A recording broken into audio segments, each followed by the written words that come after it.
वाराणसी है कहाँ के? कमालपुर। कमालपुर एक कस्बा है, टाउन एरिया है, जहाँ 8 से 10,000 की पॉपुलेशन है और ये जिला है चंदौली।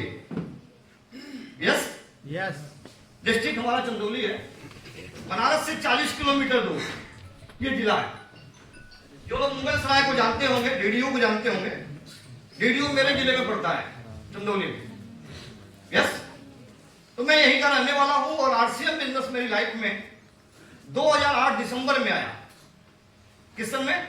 2008 दिसंबर में। आज मैं वाराणसी में रहता हूं आरसीएम की पावर से 1 करोड़ के घर में।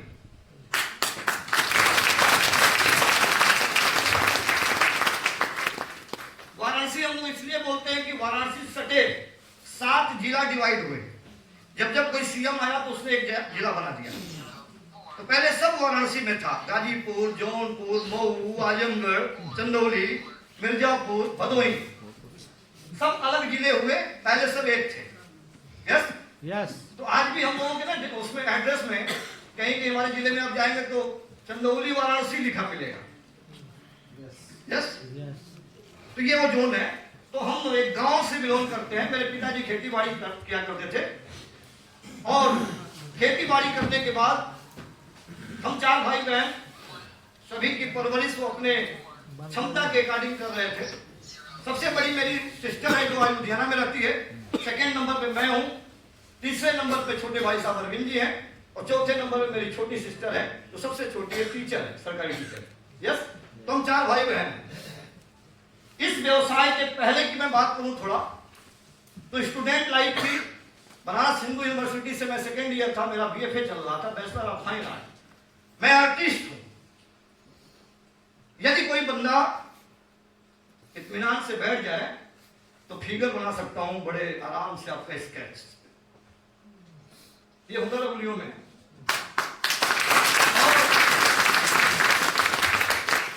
अपने लाइफ की जो शुरुआत हुई बहुत ही कठिन रही। 2-2 रुपए फीस के लिए हम तरसे हैं, क्योंकि पिताजी खेती बाड़ी जब करते थे नौकरी छोड़ के आए थे, पुलिस की 7-8 साल नौकरी की, रिजाइन कर दिए। वहां की गाली गलौज उनको पसंद नहीं थी। बड़े पिताजी मेरे ऑफिसर थे, अभी डेथ किए हैं, जिसके कारण ये बाल थोड़ा छोटा बड़ा हो गया है दोनों भाइयों का। 88 साल की उम्र में बड़े पिताजी का देहांत हुआ 1 महीना पहले। रेलवे में बहुत बड़े ऑफिसर थे, बनारस डिरेका के, डीजल इंजन कारखाना के। बीच वाले बड़े पिताजी बिजली विभाग में जेई हुआ करते थे। हमारे पिताजी पुलिस में थे, छोड़ के आए थे। परिवार बहुत ही अच्छा था।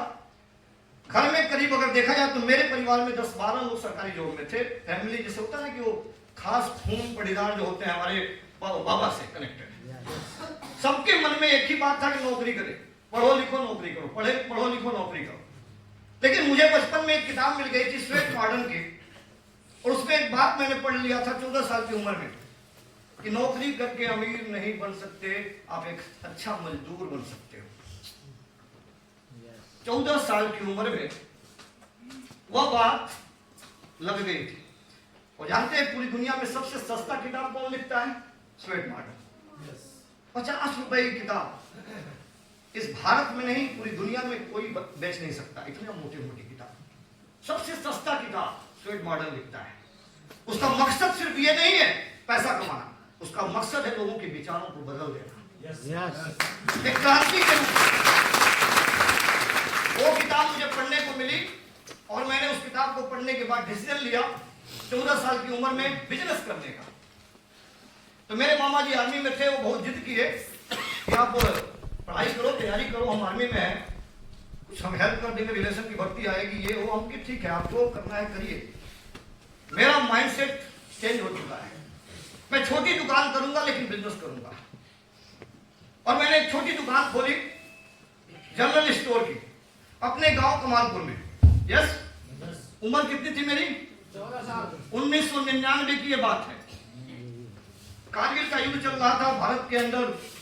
आर्मी की बहुत तेजी से वैकेंसी हो रही थी, बहुत तेजी से। नए नए रंगरूट लड़के जाते थे और 3 महीने की ट्रेनिंग लेके कारगिल भेज दिए जाते थे।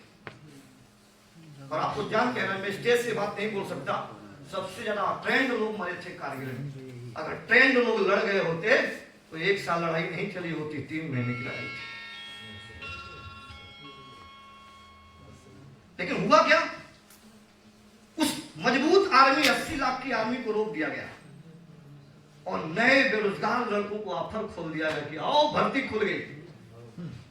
आप जैसे हम जैसे लोग जाते धड़ाधड़ धड़ाधड़ सीखते थे, लड़ते थे, अनुभव का कमी, मारे जाते थे।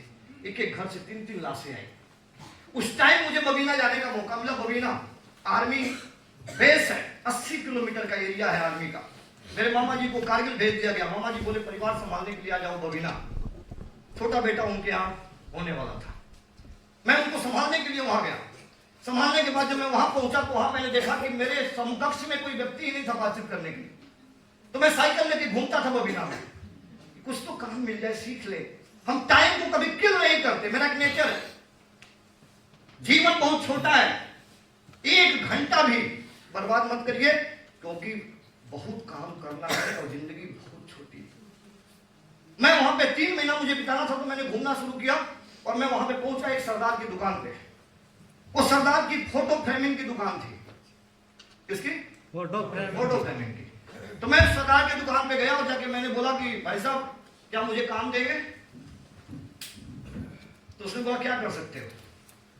मैं बोला मैं आर्टिस्ट हूं और आपकी फ्रेमिंग की दुकान है, कई वर्कर काम कर रहे हैं, मुझे भी काम दे दो, कुछ अच्छा कर देंगे। तो उसने बोला कि मेरे पास एक कारीगर नहीं है बॉर्डर बनाने का। बॉर्डर, ये जो फोटो होता है ना, इसके साइड का जो बॉर्डर बनता है डिजाइन, यस, ये बनाने वाला उस दुकान में कोई कारीगर नहीं था। तो उसने बोला कटिंग कर सकते हो क्या? सफेद कागज की कटिंग बना सकते हो? हम बोला हाँ बना सकते हैं। बोला कितना लोगे? हम कि मुझे सीखना है, 1 रुपया नहीं लूंगा। और नेटवर्क मार्केटिंग में क्या होता है, हम लोग ज्वाइन करते हैं ना, पहले दिन से चेक पर दिमाग है। पहले दिन से दिमाग किस पे? चेक पे। पैसा नहीं आया सर। अरे 20,000 की नौकरी करने भी आप जाते हैं तो हेल्पर बन के जाते हैं। तो जिसका फोकस है, हमारे पांडे सर अभी बता रहे थे कि सर हम शुरुआत कितने सैलरी से किए थे सर? 1800 की सैलरी से शुरुआत किए थे। सोच के देखिए ना। अब क्या हुआ, मैंने वहां स्वीकार कर लिया और 3 महीने का मैंने डील किया।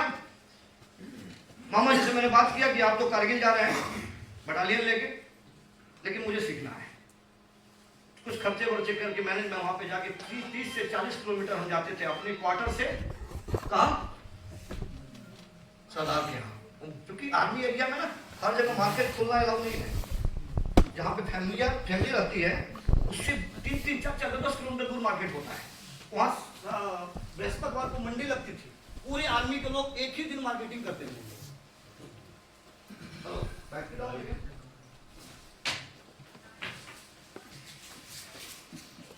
बंद तो नहीं हो गया, देखिए स्विच तो नहीं बंद हो गया।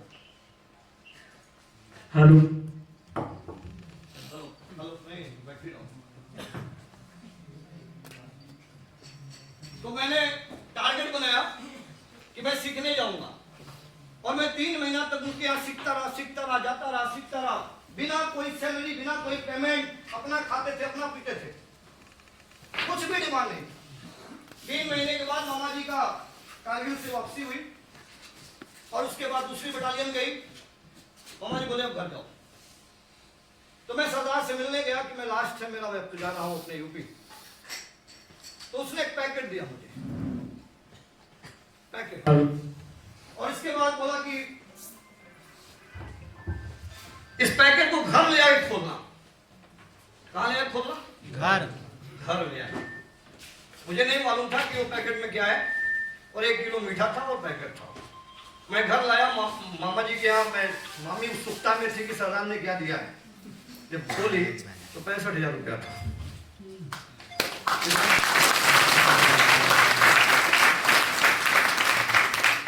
99। महीने कितना हो गया?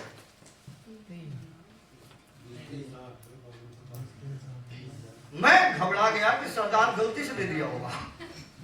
फिर मैं गया, रात में मेरी ट्रेन थी। मेरे मौसी का लड़का दीपक मित्र दीपक आज डेथ कर चुका है एक्सीडेंट में, इनोवा कार से एक्सीडेंट हो गया उसका, वो भी था। हम लोग गए और जाने के बाद वहां पे बोला सरदार जी गलती से आपने मिठाई के बाद ये क्या पैसा दे दिया है। बोला तू भूल सकता है लेकिन मैं तेरा एक एक हिसाब किया हूं कि तूने मुझे कितना कमवाया है।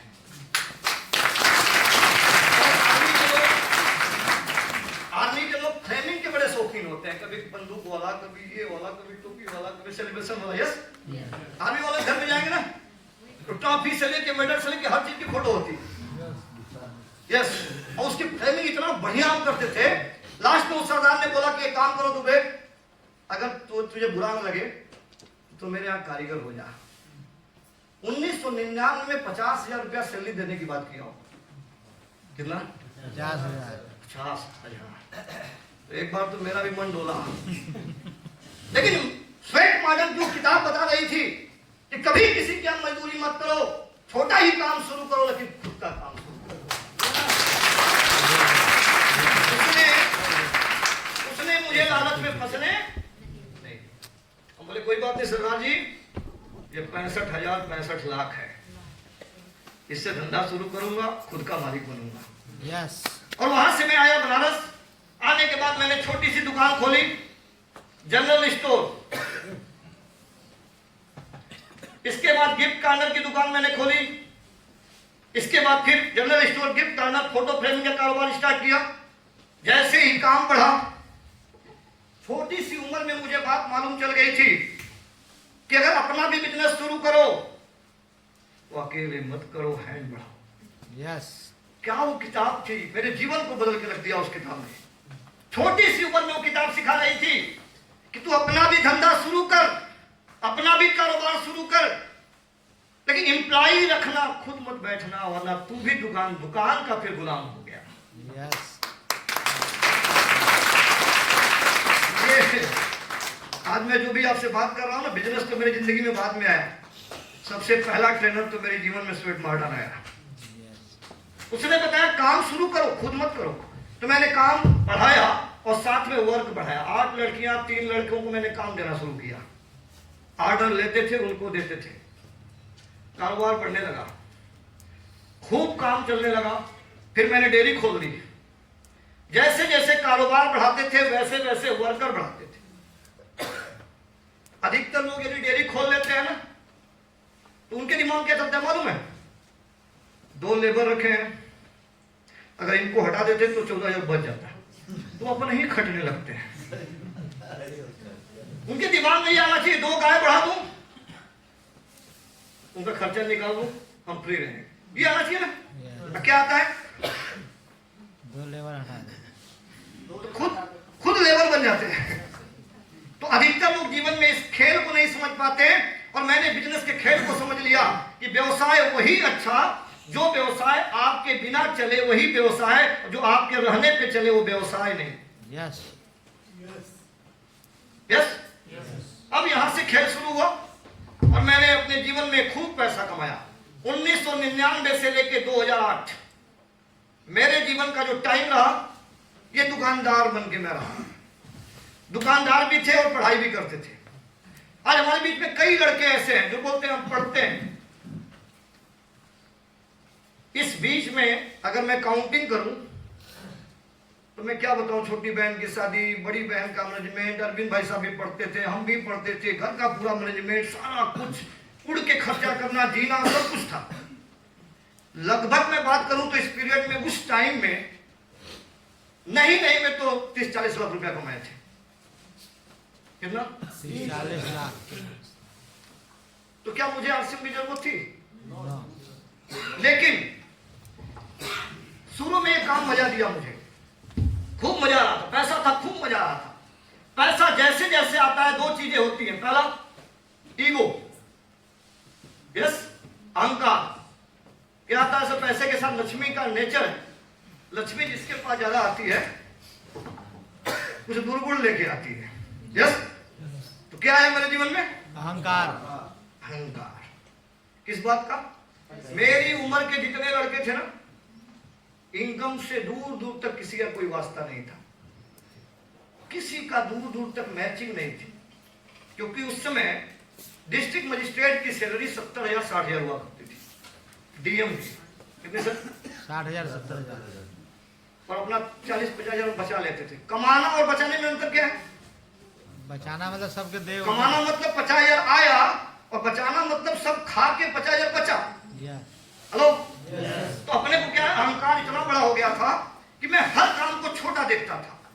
तो मेरे इलाके में आरसीएम आया 2004 में। कब आया? 2004 में। 2004 में आरसीएम आ गया।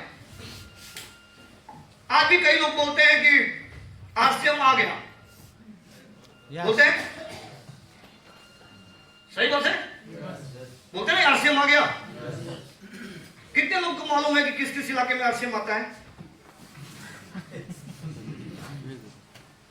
लेकिन बोलते हैं हम लोग। देख, अच्छा किसी ने देखा है आरसीएम को? देखा?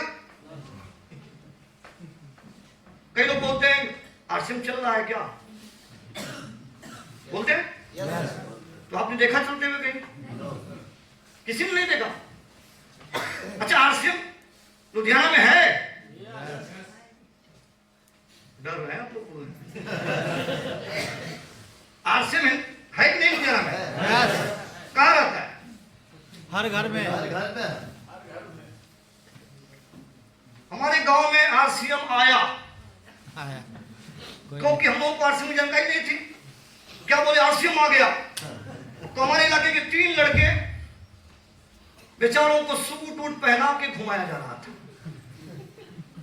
ये 3 लड़के आरसीएम में जोड़ दिए गए और मेरे पूरे मार्केट में वो तीनों सूट बूट पहन के गर्मी में आरसीएम बैग लेके पूरा मार्केट परेशान हो गया। ये कौन सी बला आ गई आरसीएम? सब, मैंने भी जीवन में पहली बार आरसीएम सुना। बोले आरसीएम है क्या? तो वो सब प्लान नहीं दिखाते थे। जानते क्या बोलते थे? करोड़पति बनने का फार्मूला है। क्या बोलते थे? करोड़पति बनने का फार्मूला है। समझाते कुछ नहीं, जिससे मिले करोड़पति बना देंगे तुझे। वही चीज सीखे थे बेचारे। अब वो गांव घर में सबके यहाँ घूमे फिरे, सबको बताए, इनको बताए, उनको बताए। समझाने वाले 3 थे और न समझने वाले 8,000। सबने खूब पटक पटक उन लोगों को धोया।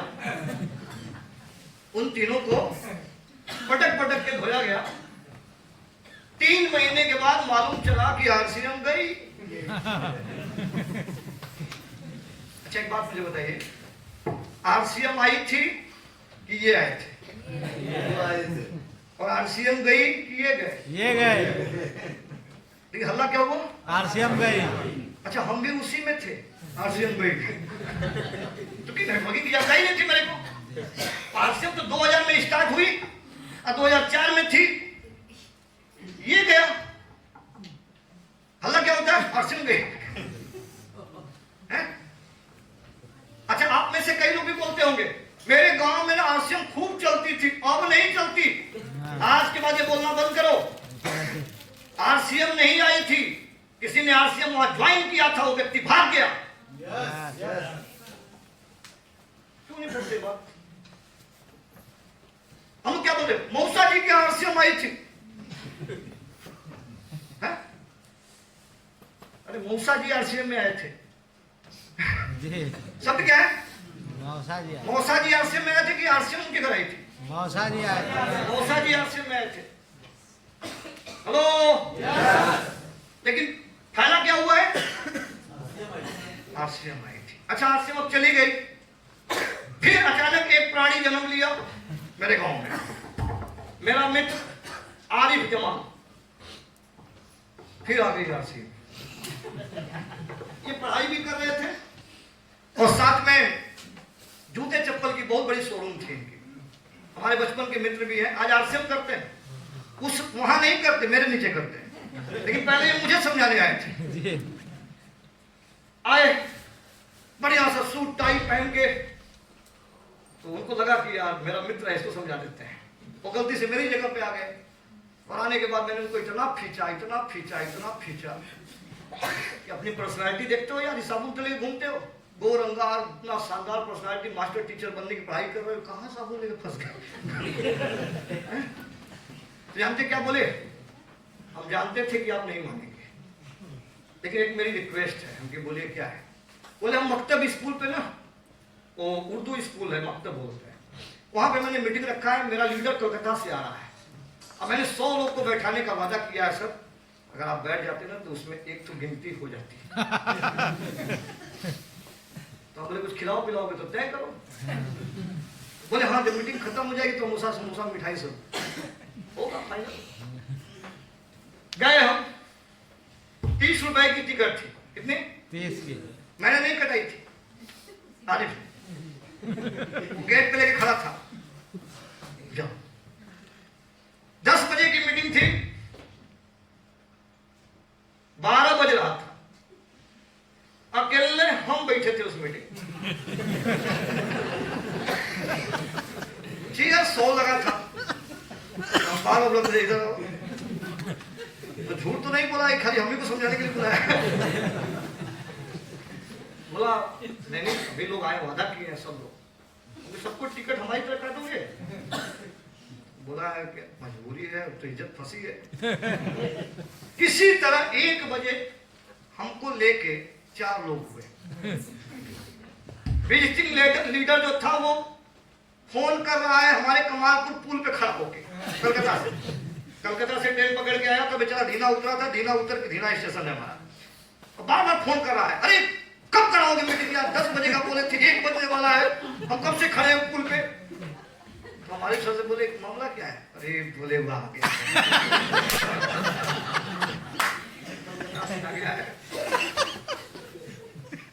हम कहते जाओ ले आओ, ले आए। आते ही लीडर पहले देखता है भीड़ है कि नहीं। वो इंटर किया, कलकत्ता का टेक्निकल अचीवर था, जैसे सर ने पूछा, बोला मीटिंग में टाइम बदल दिए हो क्या? नहीं सर, क्या बताएं, दोबारा तक आती थी।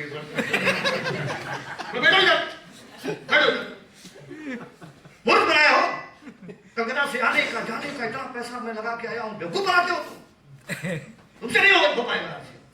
हम भी करते थे, ऐसे ना हुई।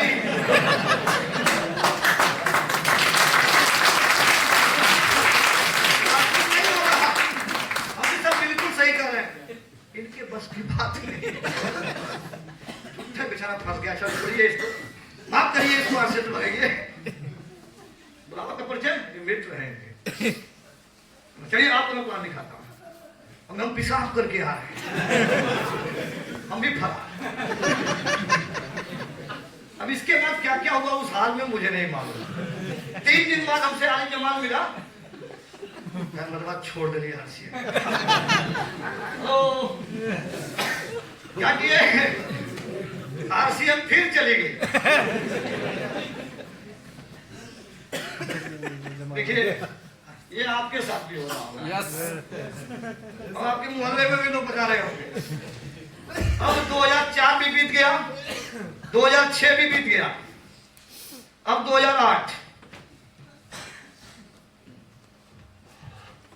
इस बीच में कई लोग प्रकट होते थे आरसीएम वाले, आए गए यस यस। 2008 में मुझे जलंधर जाने का मौका मिला था, मेरे साड़ू भाई थे और मुझे घूमने का मौका था पूरा हिमाचल, तो मैं घूमने चला गया। उस टाइम में मेरे गांव में फिर आरसीएम आया, और उस आरसीएम को लेके आने वाले हम सभी लोगों के सीनियर लीडर हैं सुशील कुमार सिंह।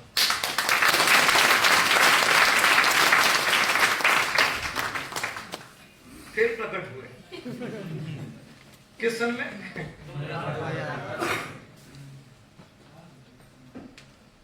और मैं नहीं था उस समय। बहुत से लोगों को ये लोग जोड़े हुए थे और मैं जम्मू के साइड में था। तो इन्होंने अपने एक रिलेटिव को जोड़ा, सुजीत सर, पटना वाले नहीं, लखनऊ के, हम लोगों के टेक्निकल अचीवर है, हमारे सीनियर में है, टेक्निकल है। सुजीत सर की ज्वाइनिंग हुई। सुजीत सर ने फिर अपने गांव के कुछ लोगों को जोड़ना शुरू कर दिया। उसमें मेरा एक मित्र है संतोष पांडे जुड़े, अरविंद रस्तोगी जुड़े, अजीत जायसवाल जी जुड़े और शशि जायसवाल जी जुड़ गए। ये मेरे कुछ परम मित्रों में थे ये चारों। कुदरत प्लानिंग करती है आपके लिए। Yes sir. ऐसे नहीं पकड़ेंगे तो ऐसे पकड़ती है उल्टा। सही बात। Yes sir. तो बाहरी कोई समझाने वाला नहीं था, तो ऐसे व्यक्ति को जुड़वा दिया उसने। इनका एक नेचर था कि यदि निमंत्रण इनमें से किसी एक को आए तो हम चारों कहीं जाते थे। और कई लोग तो भी जान भी चुके थे, एक को खाली दे दीजिए बाकी कुछ होते हैं ना लंगोटिया यार। तो अब निमंत्रण इनको मिल गया, किसको? अब मामला वहां गड़बड़। अब मुझे कॉल किया गया, अब इनको बताया गया कि आप कुछ लोगों की लिस्ट बनाइए और लोगों को फंसाइए तो काम बढ़ेगा। तो इन लोगों ने फंसाने के लिए लिस्ट बनाई, तो उसमें पहला नाम, मैं शुक्रगुजार हूं उस घड़ी का और उन लोगों के ऊपर। मैं शुक्रगुजार हूं उस घड़ी का कि इन्होंने कलम चलाई थी और नाम मेरा लिखा था। और आप भी शुक्रगुजार हैं, करिए उनका, जिन्होंने कलम उठा के आपका नाम लिखा था और आपको इस मीटिंग में बुलाया है। यहां से खेल शुरू हुआ और मेरे संतोष पांडे जी ने कई बार मुझे कॉल किया, लेकिन कॉल चूंकि वहां पे जम्मू में लग नहीं रहा था। मैं जब जलंधर में आया तो उन्होंने कॉल किया कि अजय जी आप कहाँ हैं? हम बोले हम जम्मू में हैं, जलंधर में हैं और मेरी ट्रेन है कल की, मैं आने वाला हूँ। बोले जल्दी आओ, कुछ बहुत इमरजेंसी बात है। तो इनकी संतोष पांडे जी की पान की दुकान थी। किसकी? संतोष पांडे। पान की होलसेल कारोबार था। अरविंद जी का दूध का, इनका भी डेयरी था। शशि जायसवाल जी का सोने चांदी का कारोबार था। और अजीत जायसवाल जी प्रॉक्टर एंड गैम्बल कंपनी में ऑफिसर थे।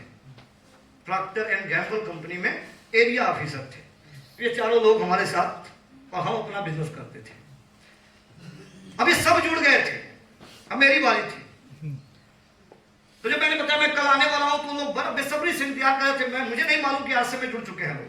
मैं जैसे अपने गांव पहुंचा, बस से उतरा, संतोष पांडे जी मेरे उम्र में 10 साल बड़े हैं, मित्र थे लेकिन 10 साल बड़े थे। तो संतोष पांडे जी तुरंत, मैं 3 बैग था मेरे पास, तीनों बैग अपने कंधे पे लेके चलने लगे। पहली बार जीवन में हमेशा बैग मुझसे ढोवाने वाला व्यक्ति अपना बैग, जिस चलते समय कहीं दूर में हम लोग पकड़ जाता है और फिर दूर होता था कि वो देना न पड़े, दूर दूर हमसे चलता था वो हमेशा। पहली बार तीनों बैग लेके चल रहा था। तो जब कोई सकारात्मक चीज होती जो कभी नहीं होती ना, शंका होता है। यस। मन में तुरंत बात आई कि कुछ तो गड़बड़ है। मैं बोला पांडे जी एक मिनट सुनिए। बोले बात क्या? बोला बताओ। हम कि ये उल्टी गंगा क्यों आ रही है? ये बैग आप क्यों ढो रहे हो? बोले चुप रहो, आगे पता चल जाएगा। यस। थोड़ा आगे बढ़े तो प्राथमिक विद्यालय है कमालपुर का, जहां से हम लोग पढ़े हैं बचपन। हम बोले अब तो बता दो। बोले चलो आगे बताते हैं। अब जानते हैं जब कई ग्रुप चलता है एक गांव में ना, तो मारा मारी होती है, कौन पहले जोड़े कौन पहले जोड़े। तो संतोष पांडे जी हमको बस में पकड़ लिए थे कि दूसरा कोई नहीं जोड़ ले। अब मैंने बैग छीनने का प्रयास किया, बैग दो पहले बताओ मैटर क्या है। तो बोले देखो हमने आरसीएम शुरू कर दिया है, तुझी से बोहनी करनी है। पहला तुझको जोड़ूंगा। मैं सोच लिया क्योंकि तू ज्यादा फील्ड में रहता है, भाषण देता है, आरएसएस में काम करता है, इसमें काम करता है, हर जगह स्टेज पे तू जुड़ जाएगा तो हमारा देखवा चल देगा।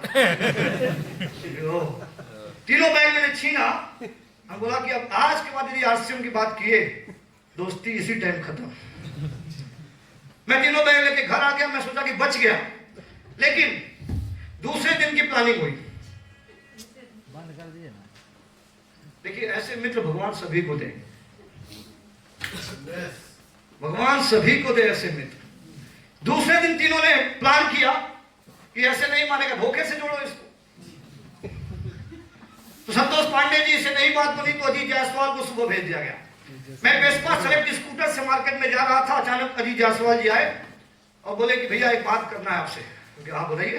बोले 1500 रुपये, हम उनसे 8 महीना बड़े हैं अजीत जायसवाल जी से, हमको भैया बोलते। शशि जायसवाल जी हमसे 2 साल छोटे हैं और संतोष पांडे जी 10 साल बड़े हैं। मित्रता तो कई तरह की होती है ना। Yes sir.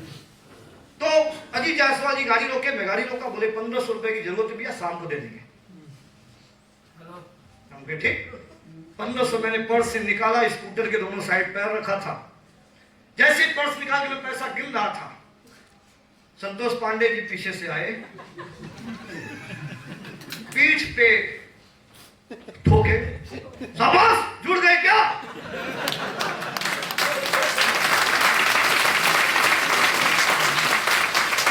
उनको लगा कि अजय दुबे प्रेम से पैसा दे रहे थे ज्वाइनिंग के लिए, आप धोखे से मांगे थे। और जैसे मैंने पांडे को देखा, तुरंत छठी इंद्रिय एक्टिव, किसका मतलब ये भी मिला।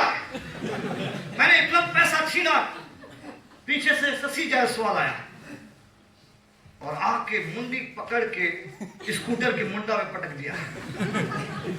संतोष पांडे ने दोनों हाथ पीछे से लगा के ये पीठ पे फंसते हैं, इसके चापे हुए था और हाथ, और अजीत जायसवाल पर्स छीने 1500 रुपए ले गए। 1500 रुपए जब गई तो इसके बाद इन लोगों ने मुझे बधाई दिया। भगवान ऐसे में तो सबको दे। यस, कई लोग बोलते हैं कि मेरा मित्र नहीं समझता है, पटको मित्र कैसा जो 1500 में दे दे? एहसान लो। मैं आप लोगों से गुजारिश करना चाहता हूं, आपके जीजा यदि एहसान देते तो एहसान दे लो। आज लगेगा उनको कि उनको एहसान दे रहे हैं, कल उनको समझ में आएगा जब बिजनेस उनका बेटा बिजनेस करेगा और करोड़पति बनेगा, तब बोलेंगे थैंक यू। कोई एहसान देना, हम लोग गलती करते मत क्या ना, ऑर्गेनाइजेशन ज्वाइनिंग बहुत लिया बोलेगी, ईगो में मत रहिए, एहसान लीजिए। 1500 दे दीजिए मेरे लिए, आईडी लगा लीजिए। कल नेटवर्क बड़ा होगा ना, वो अजय दुबे बन सकता है। अब देखिए, अब मेरी ज्वाइनिंग लग गई। ज्वाइनिंग लगने के बाद मैं घर गया, गुस्से में तमतमाचा हुआ, इज्जत ले लिया इन लोगों ने मेन मार्केट में। पूरा मार्केट लोग देख रहे हैं क्या हो रहा है, पटका पटकी सब अच्छे मिलते, झगड़ा हो रहा है, क्या बात है। मैं घर आया गुस्से में, शाम हुई, ये 3 पैंट शर्ट का बैग लेके मेरे घर आए, गेट खुलवाए, तीनों साक्षात खड़े। हम बोले बात क्या, आप क्या है? बोले बैग लो अपना, वो बेईमान थोड़े। 3 पैंट शर्ट है, ले लो। मैंने बैग लिया क्योंकि मुझे मालूम था नहीं लेने का मतलब क्या है, ले लिए बैग, अंदर गए, बोले मिठाई बैग खिलाओ यार, इतना बड़ा बिजनेस दिए हम लोग, हम बैठो चौकी पे, तो घर आए मेहमान कोई भगत है क्या? बैठो, बैठ गए लोग बरामदे में। मैं अंदर गया, मैसेज जब आरसीएम का बैग देखी तो मेरे, क्योंकि ससुर आर्मी में सूबेदार मेजर थे पठानकोट में, मेरी पत्नी पढ़ी लिखी पठानकोट से है, तो शादी के पहले तक पठानकोट में लोग रहते थे, तो उनको भी किसी ने जोड़ा था आर्मी वाले ने।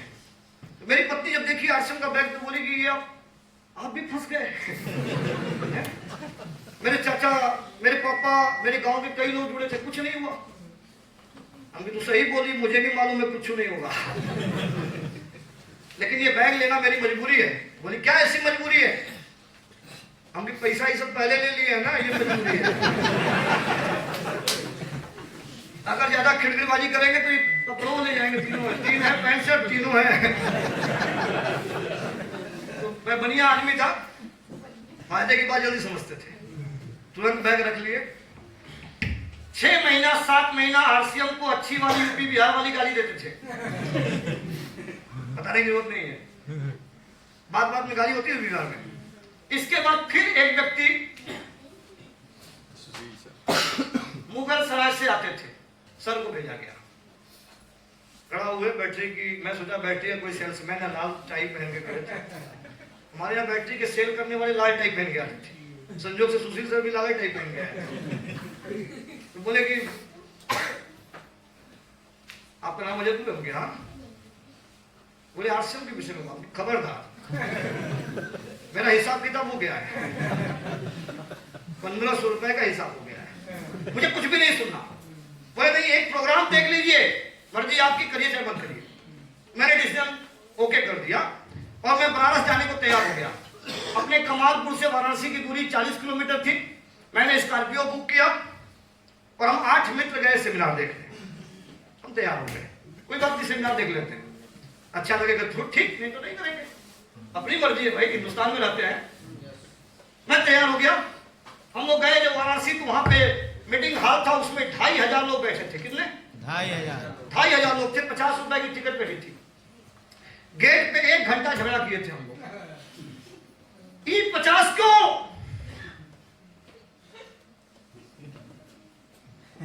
₹100 लगा है। मन में नहीं आता कि 100 क्यों? नहीं आता, पहले आता था सर। ये 50 के लिए हम लोग इतना झगड़ा किए थे ना, हम क्या बताएं आप। और आप लोगों से भी गुजारिश करूंगा, अगर गेट पे कोई झगड़ा करे ना ₹100 नहीं देने के लिए, बुरा मत मानिए, अजनबी हो सकता है। Yes. हो सकता है। अब यहाँ पे हम 8 मित्र गाड़ी से गए और ₹50 के लिए खूब झगड़ा किए, ठेला ठेली तक हो गया गेट में। उसने बोला कि घुसने नहीं देंगे, हम बोले घुस के दिखाएंगे। हमारे सीनियर बोले हैं कि बस जाओ मीटिंग में, ऐसा नहीं बताया उन्होंने, लेकिन उन लोगों ने बोला कि एंट्री नहीं होने देंगे। अवधेश सर आए, उस समय के बड़े अचीवर थे। आने के बाद बोले कि कहां से आप लोग आए हैं? हम बोले कमालपुर से। बोले किसने भेजा? नाम बताए। टिकट नहीं बताए थे ना, तेल का भी पैसा नहीं दिए,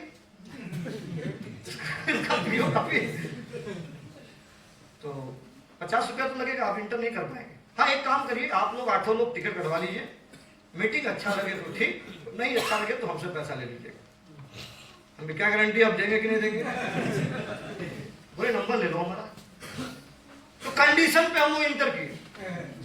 इंटर किए मीटिंग में, मीटिंग हॉल में घुसते ही देखा हमने स्टेज पूरा खचाखच भरा था, स्टेज भी सूटेड बूटेड लोग रुमाल बिछा के बैठे हुए थे। बोले इतनी बेवकूफ लोग, हम सोचे कि हम ही लोग 8 हैं। अब मीटिंग शुरू हुआ, पहली लाइन में लोग आए, फटाफट बुलाया गया कि आपके बीच में वो लोग आएंगे जो इस बिजनेस को शुरुआत किए। पहली चेक ₹100, ₹200, ₹500, ₹1000। कोई डॉक्टर आया, बोले कि मैं डॉक्टरी करता हूँ, ₹1,00,000 कमाता हूँ और साथ में आरसीएम करता हूँ पार्ट टाइम। तो हम लोग बोलते डॉक्टर वो पगला गया, ये डॉक्टर प्रोफेसर ₹1,00,000 उसमें मायने रखता था। 2008 9 की बात, 9 की जून 2009। डॉक्टर को 112 आया, चिल्ला रहा है, इतना तेज लग रहा है 1 लाख आया है। फिर आए 5,000 लोग, 5,000 कमाने वाले, 10,000 कमाने वाले, 15,000 कमाने वाले लोग आए। तो जब भी ये लोग आते थे ना, पूरे उस मीटिंग हॉल में हम 8 पागल थे जो कुर्सी पे खड़ा होकर ताली बजाते थे। यहाँ तो बजवा रहे थे, अरविंद सर ने बजाई। हम लोग क्या बताएं आपसे, कुर्सी पीछे वाले, अरे भाई बैठो, हम लोग भी टिकट दिए। रुको यार, 500 आया है, रुक 500 आया, कितना? 500 आया है, तुझे पता है? इतना घमंड था हम लोगों को पैसे का, क्या बताएं। कभी हंसते हैं अपने आप पे हम लोग। ₹10,000 कमाने वाले हैं, तब भी कोई फर्क नहीं था, हम लोग खूब ताली बजाते थे। 15,000, 20,000, 25,000 कमाने वाले लोग आए, तब भी कोई फर्क नहीं पड़ा। फिर बोला गया किस बिजनेस के अब आपके बीच में कुछ पिन अचीवर आएंगे। अभी आपके बीच में आए थे। क्या हुआ? गोल्ड, स्टार गोल्ड, प्लेटिनम, ये सब लोग आते गए। एक बंदा आया, बोला कि मैं सब्जी बेचता हूं, पार्ट टाइम सब्जी बेचता हूं, अब फुल टाइम मार्जिन करता हूं। पहले हम फुल टाइम सब्जी बेचते थे, पार्ट टाइम मार्जिन करते थे। मेरी 1 महीने की इनकम 48,000 है। अब मेरे को कुछ होने लगा, क्यों? बड़ा ईगो था अपना 40,000 वाला। एक व्यक्ति आया, बोला कि मैं बिल्कुल पढ़ा लिखा नहीं हूं, अंगूठा छाप, अपना नाम नहीं लिखता हूं, फुल टाइम भैंस चलाता हूं, पार्ट टाइम मार्जिन। नहीं, अजय गुप्ता जी भैंस नहीं चलाते, एग्जाम्पल अलग है। तो उसने बोला मेरी 1 महीने की इनकम 55,000। मेरा जो खोपड़ी, अब हम लोग खड़ा भी नहीं हो रहे थे इस पे, चेयर पे, हमें ताली बजा रहे थे। पीछे से कुछ लोग बोलते थे कहो अपना बजी बोलो, चुप रहा यार, शांत माहौल। अब इसके बाद प्लेटिनम, स्टार प्लेटिनम बोला गया कि बाप के बीच में उन लोगों को बुलाया जाएगा जिनकी 1 महीने की इनकम 50,000 पर अचीवर आए। किसी ने कुछ बताया, किसी ने टीचर बताया, किसी ने कुछ बताया कि हम ये करते थे पार्ट टाइम, आज फुल टाइम आरसीएम करते हैं, कार से चलते हैं, ये चलते हैं, वो चलते हैं। हम लोग जानते क्या बोले थे सब मिलके हमारे को, ये सब फेंक रहे हैं। इन लोगों को पैसा दिया गया है बोलने के लिए। तो नया आदमी बड़ा कंफ्यूज रहता है। फिर स्टार पल बुलाया गया कि अब आपके बीच में स्टार पल अचीवर आएंगे। जिस बनारस के जोन से उन्होंने काम किया उसमें 9 लोग आए, उसमें एक लड़की आई, पूनम तिवारी। पूनम तिवारी आज बिजनेस में अवधेश सर की टीम में है। और आके उसने बताया, जब सब लोग बोल रहे थे तो सबकी बात मुझे समझ में नहीं आई, लेकिन पूनम तिवारी की बात समझ में आई। क्यों? क्योंकि मैं उसे करीब से जानता था, मेरे रिलेटिव थी। जब किसी अपने आदमी को आप देखते हैं ना तो भरोसा होता है। तो मैं निगेटिव पर्सन था। जैसे पूनम तिवारी आई, उसने बोला कि मैं पूनम तिवारी वाराणसी सिवाला की रहने वाली हूं। आज के 7 साल पहले मेरे स्कूल के प्रिंसिपल ने मुझे आरसीएम का प्लान दिखाया था। मैं 1200 रुपए की टीचिंग करती थी उसी स्कूल में, और 1200 रुपए की नौकरी करते हुए मुझे आरसीएम मिला और मैंने आरसीएम करना शुरू किया और आज मैं स्टार पल अचीवर हूं। 1 महीने की इनकम मेरी इस बिजनेस से 70,000 से ज्यादा है। फिर उसने बताया कि शुरुआती दौर में जब मैंने काम किया तो सैकड़ों लोगों ने मुझे मना किया कि आरसीएम तुझसे नहीं होगा, तू लड़की है, तू नहीं कर सकती। लेकिन मैंने रुका नहीं, मैं चलती गई और आज स्टार पल में बनी हुआ है। 1 महीने की इनकम 70,000 से ज्यादा। जैसे स्टेज से उतरी, मैं भागते हुए गया, मैं जाके उससे मिला कि तू सच बोल रही है क्या? बोली बाहर आ, मैंने मारुति जैन गाड़ी खरीदी है, उसका रिबन कटने वाला है। मैं बाहर गया और जाके मैंने जब कार देखा और उसका जब चेक देखा मैंने 6 महीने का, तो मैंने उस दिन डिसीजन ले लिया कि आज के बाद मेरी पत्नी रोकेगी, चाहे मेरे पिताजी रोकेंगे, चाहे मेरा पूरा खानदान रोके, चाहे मेरे पूरे रिश्तेदार रोके, चाहे मेरे मित्र मेरा साथ दे चाहे न दे। अरे जब ये लड़की होके कर सकती है तो अजय दुबे भी करके दिखाएगा।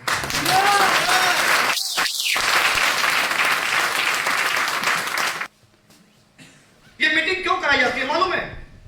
ये मीटिंग इसीलिए कराई जाती है कि लोग आते हैं, देखते हैं, कोई अजय गुप्ता जी बोलेंगे, कोई राजकुमार जी बोलेंगे, कोई विनोद शाह जी बोलेंगे, कोई बनारसी जी बोलेंगे। जब ये लोग राजनीति बन सकते हैं तो आपके अंदर से एक आवाज आ सकती है कि जब ये कर सकते हैं तो हम भी कर सकते हैं।